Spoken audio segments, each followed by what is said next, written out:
प्रतिशत थी वहाँ 1% रह गई है। उसी प्रकार से बांग्लादेश में भी है। बांग्लादेश में सबको संवर्धित रह के रहना चाहिए। चीन है, अमेरिका है और सब देश में हर धर्म के लोग रहते हैं। धर्म पर विवाद नहीं होना चाहिए।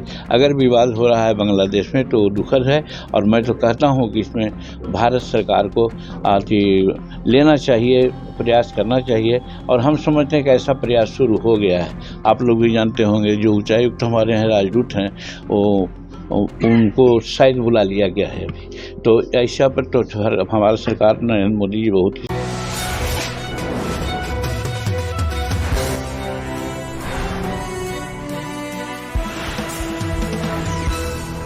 ये गलत है। हम मस्जिद के नज़दीक में जाके गीता पाठ करें या फिर हमारे मंदिर के नज़दीक में कुरान का पाठ करें तो ये उचित नहीं है। इससे धार्मिकता फैलती है।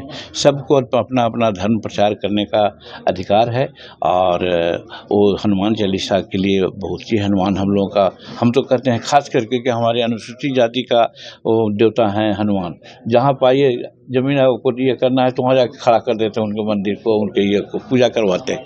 तो हमारे देवता हैं, उनको हम आराध्य मानते हैं, लेकिन इसका ये मतलब नहीं कि ये हम गिरजाघर में और जाकर के मस्जिद के नज़दीक में इनका पाठ करें। ये उचित नहीं है। सर ये बहुत गलत हो रहा है, दुखदपूर्ण बात है। बंगाल ही नहीं, पाकिस्तान में भी कुछ इस प्रकार की बातें आ रही है। तो हम तो समझते हैं कि ये दोनों हमारे अंग थे। एक समय है, समय के अंतराल में इन लोगों का बंटवारा हुआ है, लेकिन वहाँ हमारे बहुत लोग हैं और यहाँ भी पाकिस्तान या बांग्लादेश के लोग भी यहाँ हैं। जिस प्रकार से यहाँ हमारी जनसंख्या बढ़ रही है, आज यहाँ मात्र 7 या 6% थे माइनॉरिटी की, तो उनकी जनसंख्या 17% हो गई। लेकिन पाकिस्तान में हमारी जनसंख्या 7% या 11% थी, वहाँ 1% रह गई है। उसी प्रकार से बांग्लादेश में भी है। बांग्लादेश में सबको संवर्धित रह के रहना चाहिए। चीन है, अमेरिका है और सब देश में हर धर्म के लोग रहते हैं। धर्म पर विवाद नहीं होना चाहिए।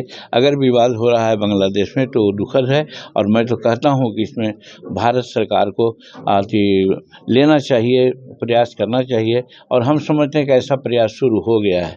आप लोग भी जानते होंगे जो उच्चायुक्त हमारे हैं, राजदूत हैं, उनको शायद बुला लिया गया है अभी।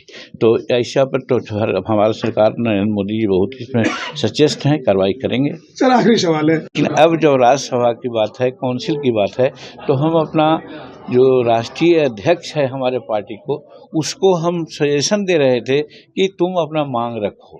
फिर आपने कहा कि अब छोड़ भी देंगे। इस पर उपेंद्र कुशवाहा का भी बयान आया कि सर को नहीं बोलना चाहिए। देखिए, उपेंद्र कुशवाहा जी भाई मैच्योर आदमी हैं और उनको लाभ मिल गया है। अपने भी हैं, पत्नी को भी हैं, बेटा को बना लिए हैं, तो क्यों नहीं बोलेंगे? वो तो बोलवे करेंगे। लेकिन जहाँ तक हम लोगों की बात है, हम लोगों ने ये नहीं कहा है और एक बात आई है कि हमारा दल जो है अभी निबंधित है और निबंधित होने के चलते बहुत सा दिक्कत हमको हो रहा है। कोई भी मीटिंग इलेक्शन कमीशन का हो, ऐसा हो, उसमें हमको नहीं बुलाया जाता है क्योंकि हम पार्टी हैं निर्दलीय। तो दूसरी बात, जब इलेक्शन होता है तो वोटर लिस्ट का बंटवारा होता है, तो वोटर लिस्ट हमको नहीं मिलता है, इसलिए कि हम हैं निर्दलीय। तो इसलिए हमको मान्यता प्राप्त पार्टी होना चाहिए, इसके लिए प्रयास करना चाहिए। ये हम अपने राष्ट्रीय अध्यक्ष को, प्रांतीय अध्यक्ष